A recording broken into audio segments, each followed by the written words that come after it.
பரிசுத்த நாமம் மகிமைப்படுவதாக. இந்த நாளில் இந்த காலைகளிலே கர்த்தர் நம்மை அவருக்கு பலப்படுத்தும்படியே நமக்கு தருகிற வார்த்தை யோவான் எழுதின சுவிசேஷம் அதனுடைய 14வது அதிகாரம் அதனுடைய 2வது வசனம்.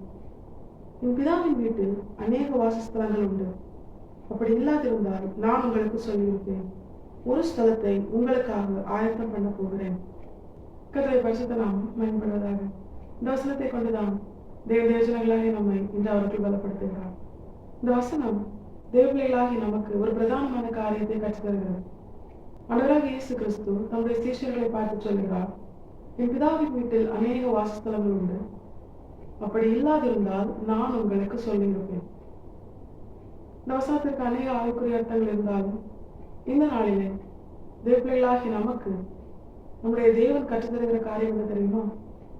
தேவபிள்ளைகளாகி நமக்கு எந்தெந்த காரியங்கள் நம்முடைய தேவன் வைத்திருக்கிறாரோ அதை நமக்கு நம்முடைய தேவன் அறிவிப்பார். அதே போல தேவபிள்ளைகளாகி நமக்கு எந்தெந்த காரியங்கள் நம்முடைய வாழ்க்கையில நமக்கு உட்பட்டது அல்ல என்று தேவன் நிச்சயமாக நமக்கு அறிவிப்பார். நமக்காக தேவன் வைத்திருக்கிறவைகளையும் நமக்குரியது அல்லாதவைகளையும் தேவபிள்ளைகளாகி நமக்கு நம்முடைய தேவன் நிச்சயமாக தெரியப்படுத்துவார். நம்முடைய தேவன் ஜீவன் உள்ளவர். அவர் தம்முடையவர்களுக்கு சகலத்தையும் போதிக்கிறவர்.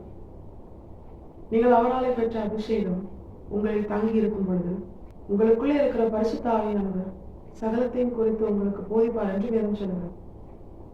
தேவபிள்ளைகளாகி நம்முடைய வாழ்க்கையில் இந்த கடைசி நாட்களில் எந்தெந்த காரியத்தை தேவன் நமக்கென வைத்திருக்கிறார் என்று நிச்சயமாய் நாம் அறிந்து கொள்ள வேண்டும். ஏன்னா நம்முடைய தேவனுடைய கரத்தினால் நாம் பெற்றுக்கொள்ளுகிற காரியம் மட்டுமே அது நன்மையா இருக்கும், அது ஆசீர்வாதமா இருக்கும். என வேதம் தெளிவாக சொல்லுகிறது, கற்றுத்தருகிற ஆசீர்வாதமே ஐஸ்வரியத்தை தரும், அதனுடைய அவர் வேதனையை கூட்டார் என்று. இப்போ நம்முடைய தேவன் நமக்காக ஜீவனையை தந்தவர் மற்ற எல்லாவற்றையும் அருளாதிருப்பது எப்படி? நிச்சயமாய் தம்முடையவர்களுக்கு சகலத்தையும் கொடுக்கிற சர்வவல்லமை உள்ள தேவனைத்தான் நாம் ஆராதிக்கிறோம். அவர் சொல்ல ஆகும், அவர் கட்டளையிட நிற்கும். இல்லாதவர்களை இருக்கிறவர்களைப் போல வரவழைக்கிறவர், சர்வ வல்லமை உள்ளவர். இப்போ நம்முடைய வாழ்க்கையில நிச்சயமாய் நமக்கென நம்முடைய தேவன் வைத்திருக்கிற காரியங்களை, ஆசீர்வாதங்களை, நன்மைகளை நமக்கு தெரியப்படுத்துவார். என் பிதாவின் வீட்டில் அநேக வாசஸ்தலங்கள் உண்டு என்று தேவன் தம்முடையவர்களை பார்த்து சொல்லுகிறார். இப்போ நமக்காக நம்முடைய தேவன் வைத்திருக்கிறவைகளையும் நமக்கு தெரியப்படுத்துவார். அதே போல நமக்குரியது அல்லாதவைகளையும் தேவன் நமக்கு தெரியப்படுத்துவார். நம்முடைய சீஷர்களை பார்த்து தேவன் சொல்லுகிறார், அப்படி இல்லாதிருந்தால் நான் உங்களுக்கு அதை தெரியப்படுத்துவேன். நிச்சயமா நான் என்ன பண்ணுவேன்? உங்ககிட்ட அதை சொல்லுவேன் ஆண்டவர் சொல்றார். தேவபிள்ளைகளுடைய வாழ்க்கையில இந்த 2 அனுபவம் வேணும். ஏன்னா நமக்குரியது அல்லாத காரியத்தின் மேல் நம்முடைய சிந்தை போகும் பொழுது அது நிச்சயமாய் ஒரு ஆபத்தான காரியத்தை நம்முடைய வாழ்க்கையில ஏற்படுத்தும். ஆதாம் ஏவாளின் வாழ்க்கையில நன்மை தீமை அறியத்தக்க விருட்சம் அவர்களுக்குரியது அல்ல. ஆனா எப்பொழுது அவர்களுடைய பார்வை அதன் மேல் போனதோ அது அவர்களுக்கு ஒரு தீமையான முடிவை ஏற்படுத்தினது. தேவனுக்கு முன்பதாக கீழ்ப்படியாமை என்கிற பாவத்தை அவர்கள் வாழ்க்கையில் அது ஏற்படுத்தினது.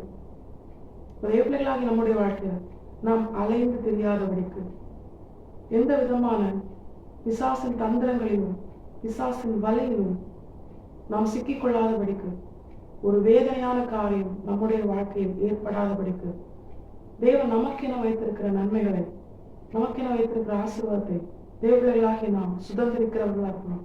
அதே நேரம் தேவன் தேவபிள்ளைகளாகி நம்முடைய வாழ்க்கையில அனுமதிக்காத எந்த ஒரு காரியத்தையும், அவர் தம்முடைய வார்த்தையினால் நமக்கு தெரியப்படுத்தாத எந்த ஒரு காரியத்தையும் நாம் நம்முடைய வாழ்க்கையில நம்முடைய இருதயத்தை அதன் மேல் வைக்காதபடிக்கு, அதை சுதந்திரிக்க வாஞ்சிக்காதபடிக்கு, தேவனால் விளக்கப்பட்ட காரியம் நமக்குரியது அல்ல என்ற நிச்சயத்தோடு தேவபிள்ளைகளாகி நாம் கர்த்தருடைய வார்த்தைக்கு கீழ்ப்படிந்து வாழ, கர்த்தரால் தரப்பட்ட நன்மைகளை மட்டுமே பெற்றுக்கொள்ள நாம் நம்மை முழுமையாய் கர்த்தருடைய பாதத்தில் அர்ப்பணிப்போம். நிச்சயமாய் நம்முடைய தேவன் தம்முடையவர்களை கைவிடவே மாட்டார். அவர் ஆதியும் அந்தவுமாய் இருக்கிறார், அல்பாவும் ஒமேகாவுமாய் இருக்கிறார். அவரே துவக்கம், அவரே முடிவு. தேவபிள்ளைகளாகி நம்முடைய வாழ்க்கை அவருக்குள் இருக்கிறது. நம்முடைய சகலத்தையும் சிருஷ்டித்து விட்டுதான் நம்மை தேவன் படைத்தார். நமக்குரிய நன்மைகளை நம்முடைய ஏற்ற காலத்திலே நம்முடைய வாழ்க்கையில் தந்து நம்மை உயர்த்தி நம்முடைய தேவனாய் இந்த உலகத்திற்கு முன்பதாக அவர் தம்மை வெளிப்படுத்த அவர் ஆயத்தமாய் இருக்கிறார். நிச்சயமாய் அது நம்முடைய வாழ்க்கையில செய்வார். தேவபிள்ளைகளாகி நாம் கர்த்தரால் தரப்பட்ட நன்மைகளை மட்டுமே பெற்றுக்கொள்ள நாம் நம்மை முழுமையாய் கர்த்தருடைய பாதத்தில் அர்ப்பணிப்போம். கர்த்தாவின் வசனத்தை கேட்டு நம் அனைவரையும் ஆசீர்வதித்து வழிநடத்துவாராக. கர்த்தருடைய பரிசுத்த நாமம் மட்டுமே மகிமைப்படுவதாக.